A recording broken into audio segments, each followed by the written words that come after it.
नमस्कार, राम राम साथियों।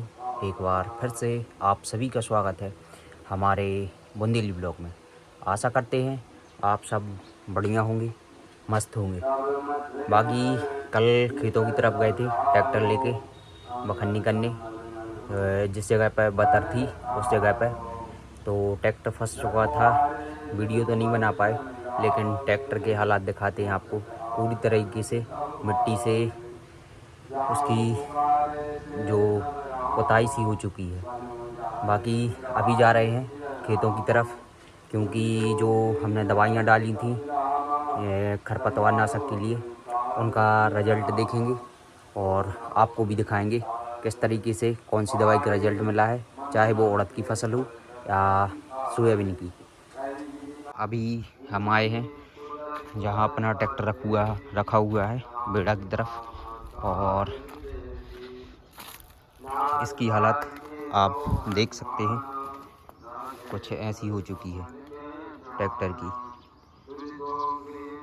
क्योंकि इस तरफ का टायर ज़्यादा धंस चुका था और ये जो पंजा है ये पूरी तरीके से ज़मीन में मिट्टी के साथ धंस गया था।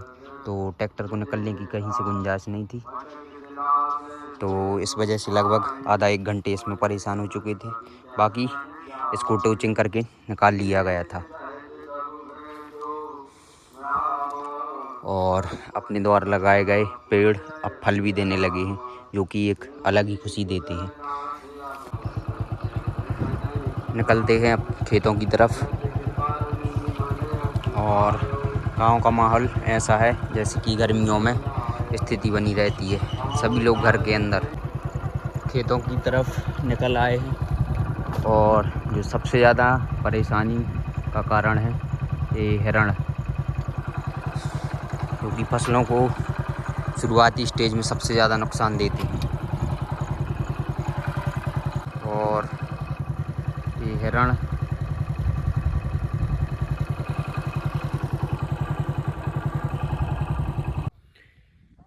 सोयाबीन वाले खेत पर पहुंच चुके हैं, और दवाई का जो रिजल्ट है उसको देखकर दिल खुश हो गया। जितनी इससे इस बार उम्मीद नहीं लगाई थी, उससे अच्छा इसका रिजल्ट दिख रहा है। क्योंकि हमने जो दवाई डाली थी उस टाइम पे थोड़ी सी नमी भी कम हो गई थी फसल में, और उस वजह से लग रहा था कि हो सकता है इसका रिजल्ट उतना बढ़िया ना मिले। लेकिन जो खेत में आकर फसल को देखकर कचड़े पर कंट्रोल लिखा है, उसको देखकर आप भी कहेंगे सच में इस दवाई ने काम किया है। आपको भी इसका रिजल्ट दिखाते हैं। देख सकते हैं जो इस खेत में सबसे ज़्यादा गोंदला और समाई थी, और जितनी भी जगह थी मतलब अलग अलग जो चिट्टा थे उनके पूरी खेत में अलग ही आकार दिख रहे हैं। जो पीला पीला कलर से दिख रहे हैं वो कचड़ा है, और सोयाबीन अपना अलग दिख रहा है। बाकी इसको डाली हुई लगभग 6 दिन हो चुके हैं, और 6 दिन के बाद इस पे जो रिजल्ट देखने मिला है वो आप भी देख सकते हैं। कुछ इस तरीके से जो गोंदला है अपना वो पीला पड़ चुका है, और इसमें हमने जो दवाई का उपयोग किया था वो आपको वीडियो में भी बताया था।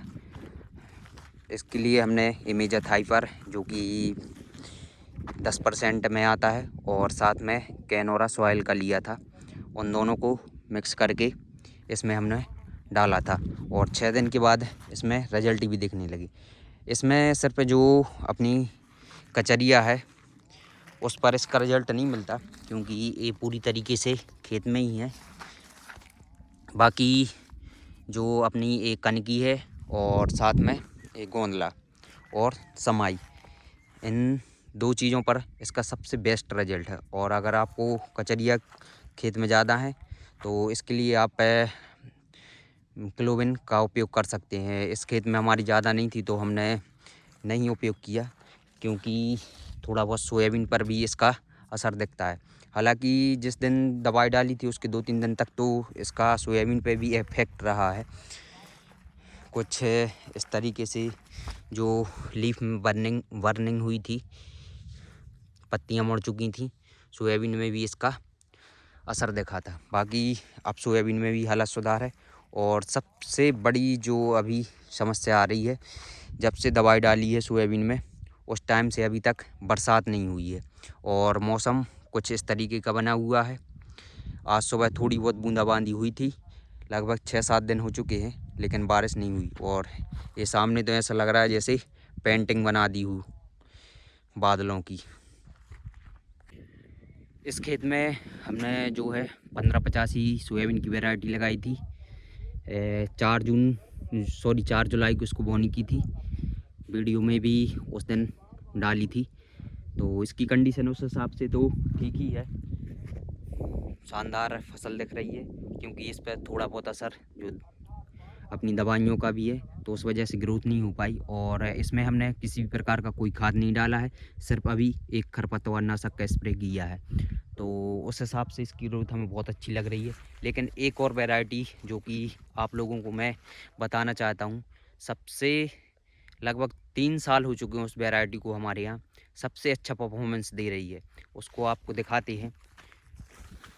ये सामने खेत में लगी हुई है, जो कि 2117 है JS की।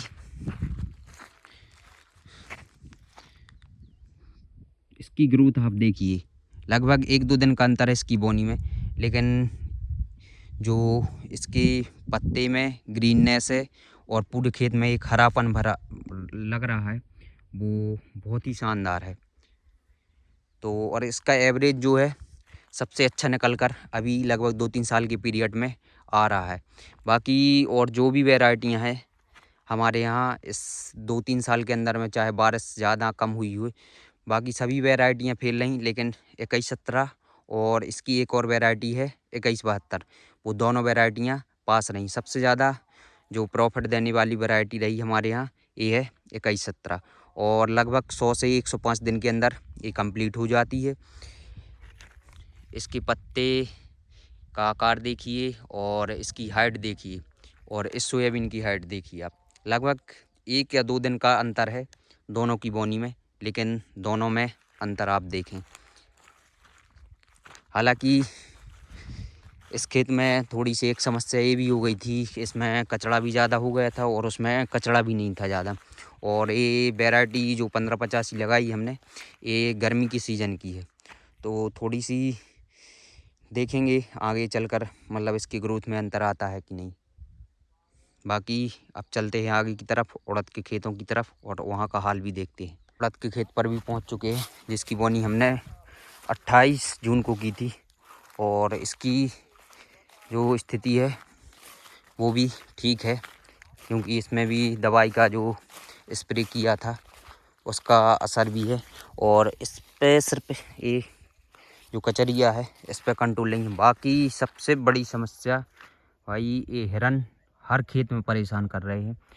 लगभग जो फसल, जो नई नई पत्ते निकलते हैं उनको खा लेते हैं, तो उसकी ग्रोथ भी रुक जाती है। बाकी एक ये है, उसका बच्चा है, और एक वो सामने है, और उस खेत पर भी थे। ऐसे लगभग हर जगह दिख रहे हैं। लेकिन इसमें हमने जो दवाई डाली थी, इसमें भी उड़द में इमेजा प्लस कनौरा का उपयोग किया था, तो इसमें भी रिजल्ट अच्छे हैं।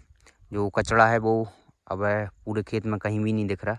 एक ये जो आंतर है ये अलग दिख रहा है, और इसकी जो हाइट है उड़द की वो भी बढ़ चुकी है। इस जगह पे दवाई डालना छूट गई थी, तो उड़द भी आप देख सकते हैं, इसकी हाइट भी अच्छी है और कचड़ा भी यहाँ दिख रहा है। बाकी पूरे खेत में फसल एक जैसी लगी हुई है। आप सिर्फ एक अंतर दिख रहा होगा कि जो उस तरफ पीलापन दिख रहा है वो नरवाई का खेत है, और उसके बाद से जो खेत लगा हुआ है वो है लहसुन वाला खेत। तो इसमें जो पत्तों में कारक है और उस खेत में जो पीलापन दिखाई दे रहा है, ये कहीं ना कहीं जो हम लहसुन में खाद देते हैं उसका अंतर दिखता है। अंतर तो रहता है। और साथ ही साथ एक चीज़ और, जो नरवाई के खेत है उसमें हमने सिर्फ एक बखन्नी की थी, और उसके बाद उड़द की फसल को बो दिया था। लेकिन मैंने कहीं भी बरसात की सीज़न की फसल में, ना तो सोयाबीन में और ना ही उड़द में, डीएपी का या किसी भी खाद का उपयोग नहीं किया है, तो उस हिसाब से फसल ठीक ही है। बाकी आज का मौसम कुछ इस तरीके से बना हुआ है। दिन में बहुत तेज़ धूप निकली थी, तो उस वजह से जो खेत में आप देख सकते हैं 4-5-6 दिन से पानी भी नहीं गिरा। तो ऊपर से तो नमी ख़त्म हो चुकी है ज़मीन में, लेकिन नीचे 3-4 इंची तक नमी है। लेकिन बारिश की अब बहुत ज़रूरत है। शायद यही एल नीनो का प्रभाव है। आप सभी लोगों को भी, किसान साथियों को पता होगा कि एक तरफ असम, गुजरात है, वहाँ पानी क्या बाढ़ जैसे हालात हैं, और एक अपना मध्य प्रदेश है, यहाँ अभी पानी की किसान सोच रहे हैं कि फसलों के लिए गिर जाए, तो उतना भी नहीं गिर रहा। बाकी स्थिति अपनी फसल की फ़िलहाल में ठीक ठाक, और कुछ इस तरीके से पूरा उड़द का खेत है। 28 जुलाई की बोनी है, जून की बोनी है, सॉरी, मैंने पहले भी बताया था। बाकी अगर आप लोगों को वीडियो पसंद आए तो वीडियो को लाइक और हमारे चैनल को सब्सक्राइब ज़रूर करें। जय हिंद, जय किसान, जय बुंदेलखंड साथियों।